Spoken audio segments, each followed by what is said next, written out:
இன்றைய வசனம் தியானத்தின் தலைப்பு, கர்த்தருடைய வார்த்தை தேனிலும் மதுரமாயிருக்கும். சங்கீதம் 119 103 வசனம். உம்முடைய வார்த்தைகள் என் நாவுக்கு எவ்வளவு இனிமையானவைகள், என் வாய்க்கு அவைகள் தேனிலும் மதுரமாயிருக்கும்.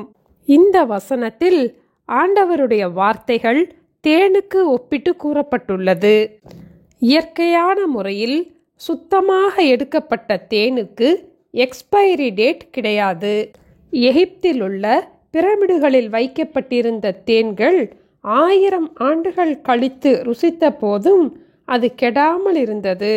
எத்தனை ஆண்டுகள் ஆனாலும் தேனின் இனிமை குறையாது. இதுபோல ஆண்டவருடைய வார்த்தை என்றும் மாறாதது. அவருடைய வார்த்தையின் வல்லமை குறைந்து போகாது.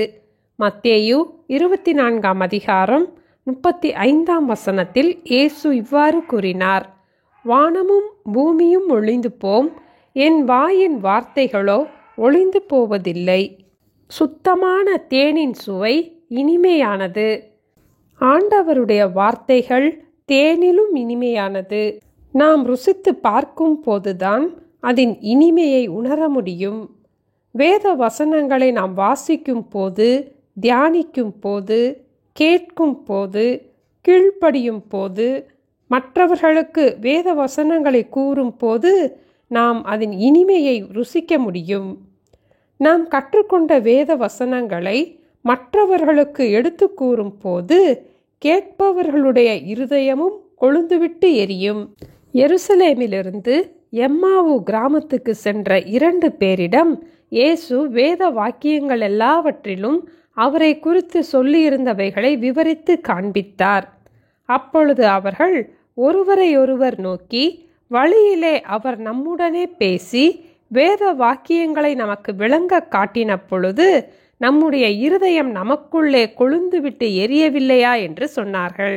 லூக்கா 24 அதிகாரம் 32 வசனத்தில் நாம் வாசிக்கிறோம், தேனிலும் இனிமையான வேத வசனங்களை நம்முடைய பிள்ளைகளுக்கும் கற்றுக் கொடுப்போம். நாம் காய்ச்சலில் இருக்கும் போது இனிமையான தேன் கூட நாவிற்கு கசப்பாக இருக்கும்.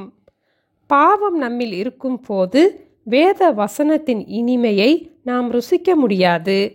ஆண்டவருடைய வார்த்தையின் இனிமையை ருசித்த எரேமியா தீர்க்கதரிசி எரேமியா 15 அதிகாரம் 16 வசனத்தில், உம்முடைய வார்த்தைகள் கிடைத்த உடனே அவைகளை உட்கொண்டேன், உம்முடைய வார்த்தைகள் எனக்கு சந்தோஷமும் என் இருதயத்துக்கு மகிழ்ச்சியுமாயிருந்தது என்று கூறினார்.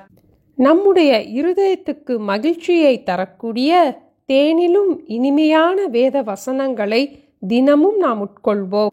உம்முடைய வார்த்தைகள் என் நாவுக்கு எவ்வளவு இனிமையானவைகள், என் வாய்க்கு அவைகள் தேனிலும் மதுரமாயிருக்கும். ஜெபிப்போமா? எங்களை நேசிக்கிற எங்கள் அன்பின் ஆண்டவரே, இனிமையான வேத வசனங்களை எங்களுக்கு தந்திருப்பதற்காக ஸ்தோத்திரம் அப்பா.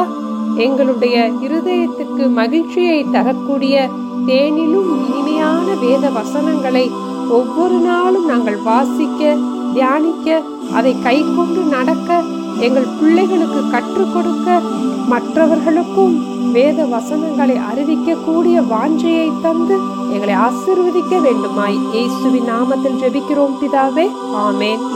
Thank you. Have a blessed day.